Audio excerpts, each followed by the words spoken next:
15ই August 1947 দীর্ঘ স্বাধীনতা আন্দোলনের ফলে ভারত ব্রিটিশ শাসন থেকে মুক্তি পায়। এই স্বাধীনতা আন্দোলনের বিশেষ বৈশিষ্ট্য ছিল মহাত্মা গান্ধীর নেতৃত্বে পরিচালিত প্রায় সম্পূর্ণ শান্তিপূর্ণ অহিংস অসহযোগ আন্দোলন ও আইন অমান্য আন্দোলন। স্বাধীনতা লাভের প্রক্রিয়াটি সম্পন্ন হয় যুক্তরাজ্যের সংসদে ভারতীয় স্বাধীনতা আইন পাশ হওয়ার মাধ্যমে। এর ফলে ব্রিটিশ ভারত ভেঙে গিয়ে কমনওয়েলথ অফ নেশনের অন্তর্গত অধিরাজ্য হিসেবে দুটি স্বাধীন রাষ্ট্র ভারত ও পাকিস্তানের জন্ম হয়। 15ই আগস্ট 1947 ভারত স্বাধীন হলেও দেশের প্রধান হিসাবে তখনও বহাল ছিলেন ষষ্ঠ জর্জ এবং লর্ড লুই মাউন্টব্যাটেন ছিলেন এর গভর্নর জেনারেল। তখনও দেশে কোনো স্থায়ী সংবিধান ছিল না। ঔপনিবেশিক ভারত শাসন আইনে কিছু রদবদল ঘটিয়ে দেশ শাসনের কাজ চলছিল। 1947 খ্রিস্টাব্দের 28 আগস্ট একটি স্থায়ী সংবিধান রচনার জন্য ড্রাফটিং কমিটি গঠন করা হয়। এই কমিটির চেয়ারম্যান ছিলেন ভীমরাও রামজি আম্বেদকর। 4 নভেম্বর 1947 তারিখে কমিটি একটি খসড়া সংবিধান প্রস্তুত করে গণপরিষদে জমা দেয়।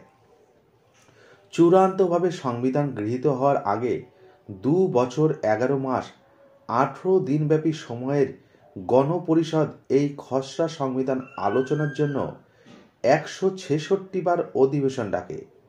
এই সমস্ত অধিবেশনে জনসাধারণের প্রবেশের অধিকার ছিল। 1949 সালের 26 নভেম্বর স্বাধীন ভারতের সংবিধান গৃহীত হওয়ার পর ঠিক করা হয় 1930 সালের 26 জানুয়ারি প্রথম স্বাধীনতা দিবস পালনের সেই দিনটিকেই শ্রদ্ধা জানিয়ে 1950 সালের 26 জানুয়ারি থেকে ভারতের সংবিধান কার্যকর হবে এবং সেই দিন থেকেই প্রজাতান্ত্রিক ভারতবর্ষ বা রিপাবলিক অফ ইন্ডিয়া হিসেবে পরিচিতি হবে। বহু বিতর্ক ও কিছু সংশোধনের পর 24 জানুয়ারি 1950 গণপরিষদের 284 জন সদস্য চূড়ান্ত সংবিধানের হাতে লেখা দুটি নথিতে একটি ইংরেজি ও অপরটি হিন্দিতে স্বাক্ষর করেন। এর 2 দিন পর এই সংবিধান কার্যকর হয়। আর সেই থেকেই প্রায় 75 বছর ধরে সারা ভারতবাসী 26 জানুয়ারির দিনটিকে প্রজাতন্ত্র দিবস হিসাবে উদযাপন করে আসছেন এবং ভারতের সংবিধানকে সম্মান প্রদর্শন করে আসছে। আজ ম্যাগনোলিয়া স্পোর্টস সিটির সকল বাসিন্দারা জমায়েত হয়েছি ভারতের প্রজাতন্ত্র দিবসকে সম্মান ও শ্রদ্ধা জ্ঞাপনের উদ্দেশ্যে। বন্ধুরা, আজকের ভিডিওতে প্রজাতন্ত্র দিবসে সমস্ত ম্যাগনোলিয়া স্পোর্টস সিটির বাসিন্দারা কিভাবে দিনটি উদযাপন করলাম সেটি আপনাদের সঙ্গে শেয়ার করব।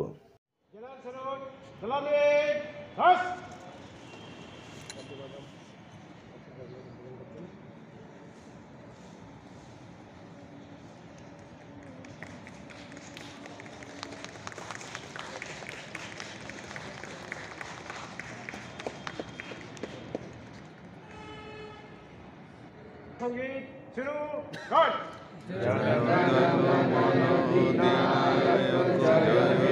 ভারত ভাগ্য বিধাতা, পঞ্জাব সিন্ধু গুজরাট মারাঠা দ্রাবিড় উৎকল। भारत माता की जय, भारत माता की जय, वंदे मातरम, वंदे मातरम, वंदे मातरम, जय हिंद, जय हिंद, जय भारत माता की जय, भारत माता की जय, वंदे मातरम, वंदे मातरम, वंदे मातरम, जय हिंद, जय हिंद। আমাদের ছোট্ট সন্তানদের আজকের দিনটির প্রতি প্রেম ও ভালোবাসা তৈরির জন্য আমাদের সকল অভিভাবকদের তরফ থেকে ছিল ছোট্ট ভালোবাসা। সেই ভালোবাসা তুলে দিচ্ছেন আমাদের সম্মানীয় পদ্মাদি ও অজিতদা। আর এই ভালোবাসা পেয়ে আমার সন্তান মিমোহ দাদাদের সঙ্গে বেশ আনন্দে মত্ত। আজকের অনুষ্ঠানে আমাদের পরম আদরের কন্যা সৃষ্টি মজুমদারের একটি ছোট্ট পারফরমেন্স ছিল। চলুন সেটি একটু দেখি। भाषण प्रस्तुत करना चाहती हूँ जो कुछ इस प्रकार है। आज संपूर्ण भारत के लिए एक बहुत महत्वपूर्ण दिन है। आज 26 जनवरी को भारत उसका 75वां गणतंत्र दिवस मना रहा है। राष्ट्र राजधानी दिल्ली के कर्तव्य पथ पर देश के संतान रहे। देश के लिए एक दो तारीख नहीं, देश के लिए एक दो तारीख। এছাড়াও সোসাইটির মহিলারা দেশ ভক্তিমূলক কয়েকটি সঙ্গীত পরিবেশন করেছিলেন। সংক্ষেপে সেটিও একটু উপভোগ করি।